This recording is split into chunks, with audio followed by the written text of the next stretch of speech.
Pro kabaddi में आजकल क्या हो रहा है यह किसी को समझ नहीं आ रहा है। कुछ दिन पहले हमने सुना कि अंकुश राठी को बेंगलुरु बुल्स ने बाहर कर दिया। अब कुछ ही घंटे पहले तमिल थलाइवास ने अपने कप्तान पवन सहरावत को टीम से हटाने की बड़ी घोषणा की है। ऐसा लगता है कि इनके बीच कोई बड़ी अनबन हुई है। ये सब देखकर फैंस बहुत असमंजस में हैं। आखिर तमिल थलाइवास ने पवन को क्यों निकाला? अंकुश और बेंगलुरु के बीच क्या झगड़ा हुआ? इन सब सवालों के जवाब देने के लिए मैं यहाँ हूँ। सबसे पहले आइए जानते हैं कि अंकुश राठी और बेंगलुरु बुल्स के बीच क्या हुआ। इस सीजन से पहले बेंगलुरु बुल्स ने अंकुश राठी को कप्तान बनाया था। पहले 2 मैचों पुनेरी पल्टन और दबंग दिल्ली के खिलाफ के बाद उन्हें यू मुंबा और पटना पायरेट्स के खिलाफ कुछ मैचों में ड्रॉप कर दिया गया था। लोग सोच रहे थे कि शायद उन्हें बुखार या कोई छोटी चोट लगी होगी, लेकिन किसी को यह नहीं पता था कि पटना पायरेट्स के मैच से पहले ही बेंगलुरु ने उन्हें बाहर कर दिया था। मुझे लगता है कि 99% दर्शकों को यह बात पता नहीं थी। उन्होंने आधिकारिक तौर पर कहीं भी यह घोषणा नहीं की, लेकिन उनके बीच हुए विवाद को देखकर ऐसा लगता है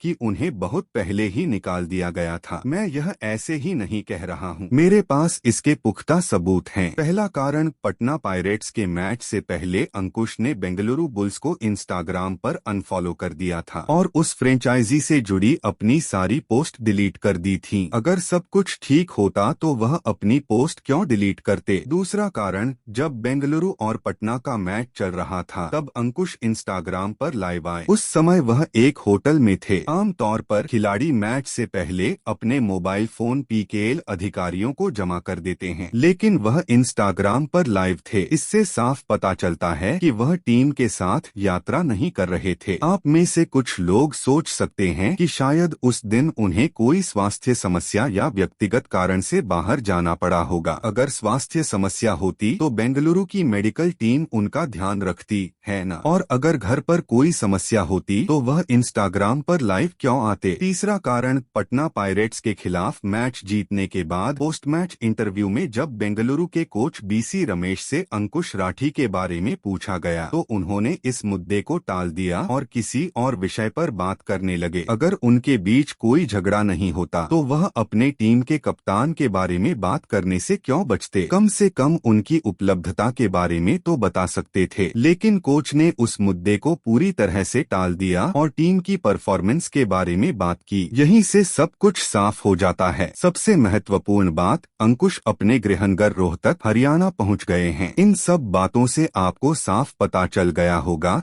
कि अंकुश और बेंगलुरु के बीच संबंध टूट गए हैं। उनके झगड़े का असली कारण क्या है यह अभी तक पता नहीं चला है। शायद हेड कोच से कोई अनबन हुई हो या फिर मैनेजमेंट से कोई समस्या हो। कुछ तो हुआ है और आज नहीं तो कल यह बात सामने जरूर आएगी। अब बात करते हैं दूसरी बड़ी खबर की। पवन सहरावत को तमिल थलाइवास ने इस सीजन के लिए आधिकारिक तौर पर रिलीज कर दिया है। यह खबर सुनकर आप कितने हैरान हुए मुझे नहीं पता, लेकिन मैं बहुत हैरान था। इस सीजन से पहले तमिल थलाइवास ने पवन सहरावत के बारे में कहा था, यह हमारी जान है, यह हमारा हौसला है, यह हमारा विश्वास है। पवन ने भी कहा था, तमिल थलाइवास मेरे दिल में हमेशा रहेगी। तो दूध और पानी की तरह साथ रहने वाले इन दोनों के बीच क्या हुआ यह सोचकर फैंस परेशान हैं। शुरुआत से बात करें तो तमिल थलाइवास ने पवन को 59 लाख रुपए में खरीदा था। उन्हें भरोसा था कि वह टीम को खिताब जिताएंगे और उन्हें कप्तानी भी दी गई। पहले मैच में उन्होंने टाइटंस के खिलाफ 9 पॉइंट स्कोर करके मैच जिताया। दूसरे मैच में 7 पॉइंट स्कोर किए लेकिन टीम हार गई। तीसरे मैच में गुजरात के खिलाफ सिर्फ 6 पॉइंट स्कोर कर पाए। तमिल थलाइवास अपने पहले 3 मैचों में सिर्फ एक ही मैच जीत पाए। वाईजैक में मैच खत्म होने के बाद तमिल थलाइवास की टीम जयपुर के लिए रवाना हो गई, लेकिन कुछ रिपोर्ट्स आईं कि पवन उनके साथ नहीं गए और जयपुर में बंगाल वॉरियर्स के खिलाफ मैच में पवन नहीं खेले। तभी सबको साफ हो गया कि कुछ गड़बड़ है। उस मैच के अगले दिन शाम को तमिल थलाइवास ने एक बड़ा ऐलान किया। उन्होंने कहा, अनुशासनहीनता के कारण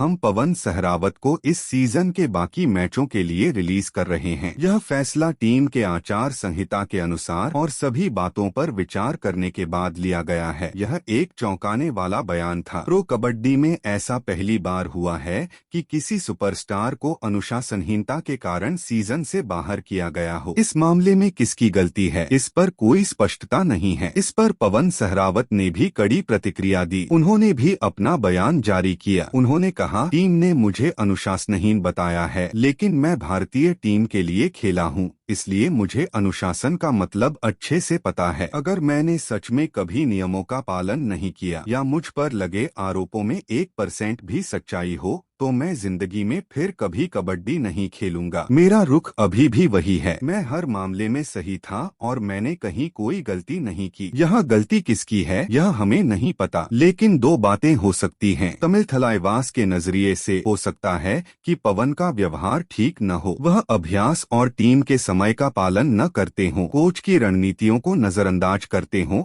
या एक कप्तान के तौर पर अपनी मनमानी करते हों। वहीं पवन के नजरिए से हो सकता है कि उन्हें कप्तान बनाए जाने के बावजूद टीम में उनकी अहमियत कम कर दी गई हो। ऐसा मैं इसलिए कह रहा हूं क्योंकि उस टीम में अर्जुन देशवाल जैसा बड़ा खिलाड़ी है। साथ ही कोच संजू बलियान भी जयपुर के हैं और उनकी अर्जुन के साथ अच्छी बॉन्डिंग है। हो सकता है कि पवन की खराब परफॉर्मेंस या उनके कप्तानी के फैसलों को लेकर उनका अपमान किया गया हो। ऐसे कई कारण हो सकते हैं। बेशक ये सब सिर्फ अटकलें हैं, लेकिन ऐसा हो सकता है। तमिल थलाइवास ने भी अपने फैसले का कारण नहीं बताया है। आज नहीं तो कल इस झगड़े का कारण भी सामने आ ही जाएगा। दोनों पक्षों की बात सुनने के बाद ही हमें सच्चाई का पता चलेगा। कुल मिलाकर पवन के इस मामले ने कबड्डी फैंस को बहुत बड़ा झटका दिया है।